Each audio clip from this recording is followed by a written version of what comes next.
ይገዛሉ ከተባሉት በርካታ አዳዲስ አውሮፕላኖች በተጨማሪ ከአየር መንገዱ የተሰሙ መረጃዎችን ይዘናል የምትሰሙት ይሆናል። ግዙፉ የውጭ ባንክ በኢትዮጵያ የባንክ ዘርፍ ሊሰማራ መሆኑ ተገለጸ። ይህ የውጭ ባንክ ማነው? መቼስ ወደ ዘርፉ ይቀላቀላል? በዝርዝር የምናጋራችሁ መረጃችን ነው። ሆስፒታሉ ለመጀመሪያ ጊዜ የመንፈስ ጭንቀት ሕክምና የሚሰጥ አገልግሎት ይፋ አደረገም። ይህ በአይነቱ ልዩ የሆነው የሕክምና አገልግሎት ዘዴ ቀዶ ጥገና ሳያስፈልግ በርካታ የሕክምና አገልግሎትን የሚያከናውን ነው ተብሏል። የምትሰሙት ይሆናል። በ200 ሚሊዮን ብር ካፒታል የተቋቋመው አዋሽ ካፒታል አክሲዮን ማህበር በይፋ ስራ ጀመረም። ሙሉ መረጃውን አብራችሁን ከቆያችሁ ትሰሙታላችሁ። የውስጥ ለውስጥ መንገዶችን በሚመለከት ከባለስልጣን መስሪያ ቤቱ የተሰሙ አዳዲስ መረጃዎችን ይዘናል። በዝርዝር እናጋራችኋለን። ጤና ይስጥልን የተወደዳችሁ የገበያ ሚዲያ ተከታታዮቻችን የታህሳስ 9 ቀን 2018 ዓ.ም ዕለታዊውን የምዕራፍ 2 የምሽት የዜና ዘገባችንን ይዘንላችሁ ቀርበናል። የተመረጡ ምጣኔ ሀብታዊ፣ ማህበራዊና ሌሎች አዳዲስ መረጃዎችን በዜና ዘገባችን ላይ አካተናል። አብራችሁን እንድትቆዩ እየጋበዝን በዝርዝር ወደምንመለከታቸው መረጃዎቻችን እናልፋለን።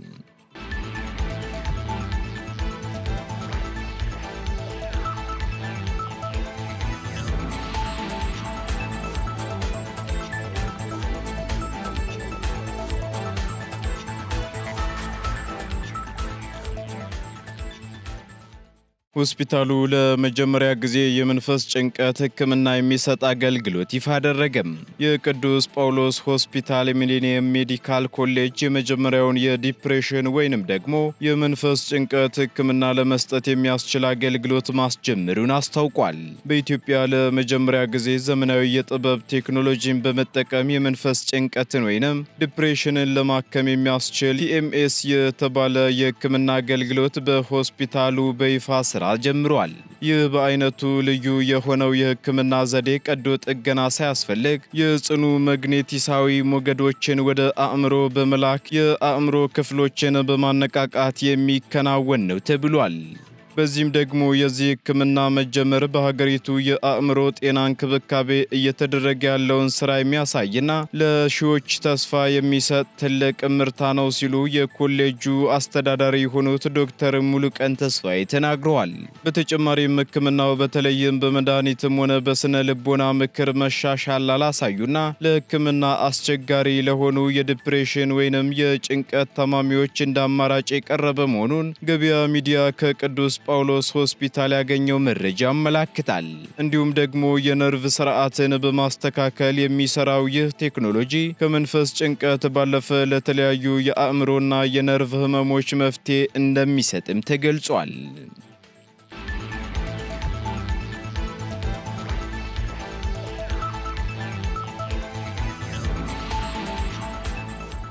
በሚሊዮን ገንዘብ ጉቦ በተቀበለ አቃቤ ሕግና ግብረ አበሮቹ ላይ ከባድ የወንጀል ክስ መቅረቡ ተገለጸ። በፍትህ ሚኒስቴር አቃቤ ሕግ የነበረና ግብረ አበሮቹ ከባለ ጉዳይ በተሰጠ ጥቆማ መሰረት በጉቦ መቀበል ወንጀል ተጠርጥረው በሕግ ቁጥጥር ስር ከዋሉ በኋላ ታህሳስ 8 ቀን 2018 ዓ.ም በሙስና ወንጀል ክስ እንደቀረበባቸው ተገልጿል።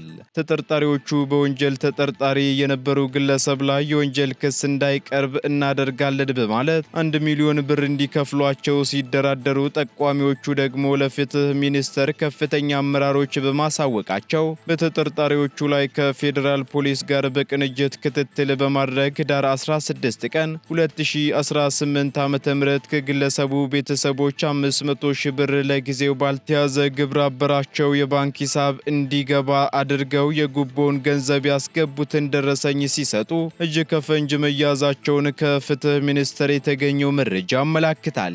ይህንን ተከትሎም አስፈላጊና አግባብነት ያላቸውን ማስረጃዎች በማሰባሰብ የወንጀል ምርመራ ስራውን በማጠናቀቅ ታህሳስ 8 ቀን 2018 ዓ.ም የፌዴራል አቃቤ ሕግ የኢፌዴሪ የወንጀል ሕግ አንቀጽ 32 ንዑስ አንቀጽ 1 ሀሌታ ውሃና የሙስና ወንጀሎችን ለመደንገግ የወጣውን አዋጅ ቁጥር 881/2007 አንቀጽ 10 ንዑስ አንቀጽ 1 እና ንዑስ አንቀጽ 2ን በመጥቀስ በተከሳሾቹ ላይ የወንጀል ክስ በፌዴራል ከፍተኛ ፍርድ ቤት አቅርቦባቸዋል። የፍትህ ሚኒስቴር እንዲህ አይነት ተግባራትን በሚፈጽሙ ሰራተኞቹ ላይ ተጠያቂነትን ለማረጋገጥ ቁርጠኛ መሆኑን በመግለጽ በፍትህ አካላት የሚፈጸም የሙስና ተግባር ከየትኛውም በላይ አስከፊ በመሆኑ ማንኛውም ዜጋ ተመሳሳይ ተግባራትን ሲመለከት ጥቆማ እንዲሰጥም ጥሪ አቅርቧል።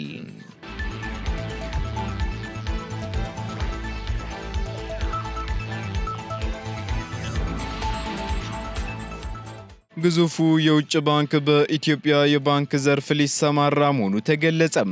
በአፍሪካ ግንባር ቀደም ከሆኑ የፋይናንስ ተቋማት አንዱ የሆነው ዜኒት ባንክ በኢትዮጵያ አዲስ በተከፈተው የባንክና የፋይናንስ ዘርፍ ላይ ኢንቨስት ለማድረግ ያለውን ከፍተኛ ፍላጎት ገልጿል።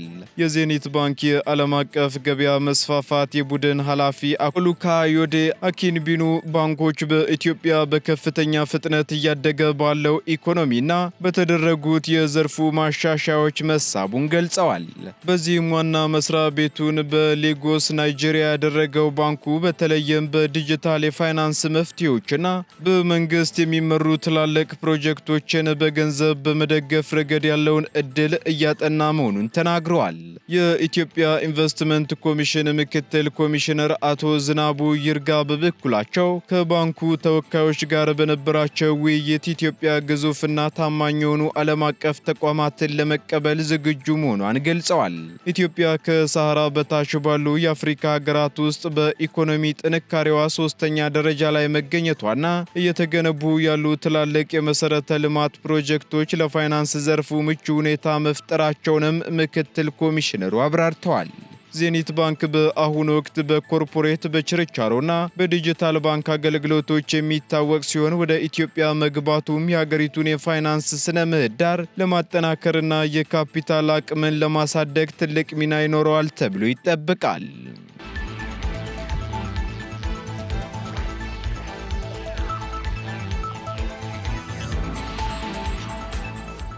በ200 ሚሊዮን ብር ካፒታል የተቋቋመው አዋሽ ካፒታል አክሲዮን ማህበር በይፋ ስራ ጀመረም።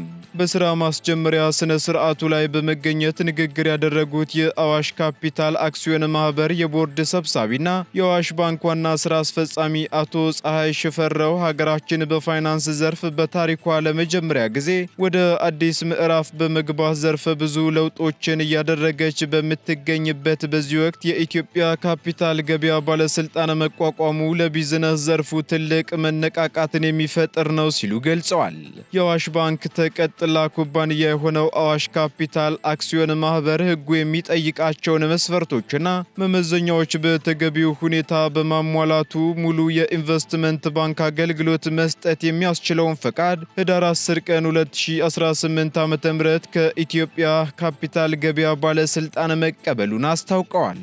አክለውም አዋሽ ካፒታል አክሲዮን ማህበር ለሀገራዊ ጥሪ ምላሽ ለመስጠት በተገቢው ሁኔታ ራሱን በማደራጀት የሚጠበቅበትን ኃላፊነት በአግባቡ ለመወጣት የዝግጅት ምዕራፉን በማጠናቀቅ በ200 ሚሊዮን ካፒታል ስራ መጀመሩ ተገልጿል።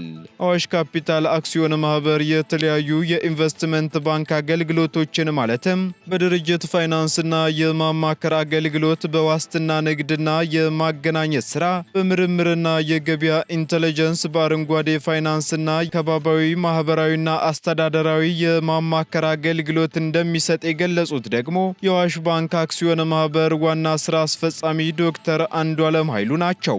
አዋሽ ካፒታል አክሲዮን ማህበር በሀገሪቱ ውስጥ ካሉት ፍቃድ የተሰጣቸው የኢንቨስትመንት ባንኮች አራተኛው በመሆን በዛሬው ዕለት ታህሳስ 9 ቀን 2018 ዓ.ም በይፋ ስራ ጀምሯል።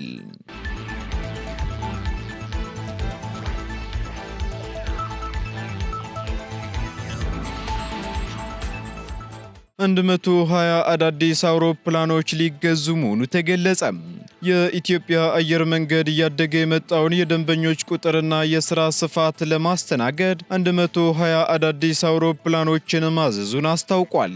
በዚህም አየር መንገዱ በየጊዜው እያደገ በመምጣቱና የደንበኞች ቁጥርም እየጨመረ በመሆኑ ኦፕሬሽኑን ለመምራት አዳዲስ አውሮፕላኖች አስፈላጊ ሆነዋል ሲሉ የአየር መንገዱ ዋና ሥራ አስፈጻሚ አቶ መስፍን ጣሰው ተናግረዋል።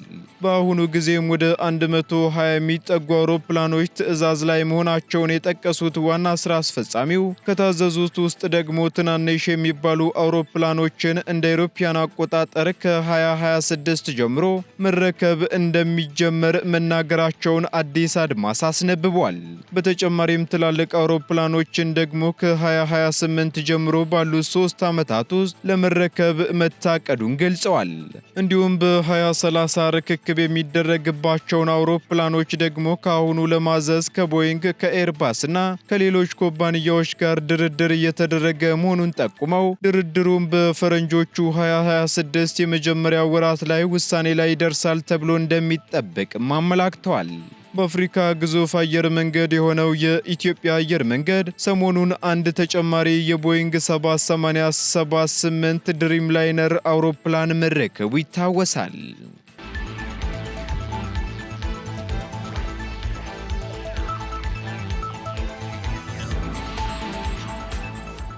ቀጥለናል። ውድ ተከታታዮቻችን ወደ መጨረሻው ዝርዝር መረጃችን ስንሸጋገር የውስጥ ለውስጥ መንገዶችን በሚያጥሩ አካላት ላይ እርምጃ ሊወሰድ መሆኑ ተገለጸ። የአዲስ አበባ ከተማ መንገዶች ባለስልጣን የውስጥ ለውስጥና አቋራጭ መንገዶችን በሚያጥሩ ነዋሪዎችና ተቋማት ላይ እርምጃ እንደሚወስድ አስታውቋል። ባለስልጣኑ ይህን ያስታወቀው በዛሬው ዕለት በመንገዶች ላይ ያጋጠሙ ችግሮችን ለመፍታትና የጋራ መፍትሄ ለማስቀመጥ ከባለድርሻ አካላት ጋር ውይይት ባካሄደበት ወቅት ነው። በሌላ በኩል ከቀናት በፊት በሁሉም የአዲስ አበባ ከተማ አካባቢዎች የሚገኙ የውስጥ ለውስጥ መንገዶችን አጥረው የዘጉ አካላት መንገድ የዘጉበትን አጥር እንዲያነሱና መንገዱን ለትራፊክ እንቅስቃሴ ክፍት እንዲያደርጉ ባለስልጣኑ ጥብቅ ማሳሰቢያ አስተላልፎ እንደነበር ይታወሳል። ነገር ግን አሁንም ድረስ የውስጥ ለውስጥ መንገዶችን አጥረው ለግል ጥቅም የሚያውሉ አካላት መኖራቸውን የባለስልጣኑ ዋና ዳይሬክተር ኢንጂነር ሙህዲን ረሻድ ተናግረዋል። በዚህም ደግሞ ከአሁን በኋላ ይህንን ተግባር በሚፈጽሙ አካላት ላይ ተገቢው እርምጃ እንደሚወሰድ ጠቁመው የተገነቡ አጥሮችን የማንሳትና ለዚህ ስራ የሚወጣውን ወጪ በሕግ አግባብ የማስመለስ ስራ ይሰራልን ብለዋል። ከዚህ በተጨማሪ በከተማዋ የተለያዩ አካባቢዎች በተገነቡ እግረኛ መንገዶች ላይ የግንባታ ግብዓቶችን በማከማቸት መንገድ በዘጉ አካላት ላይ እርምጃ መውሰዱን ከባለስልጣን መስሪያ ቤቱ የተገኘው መረጃ ያመላክታል።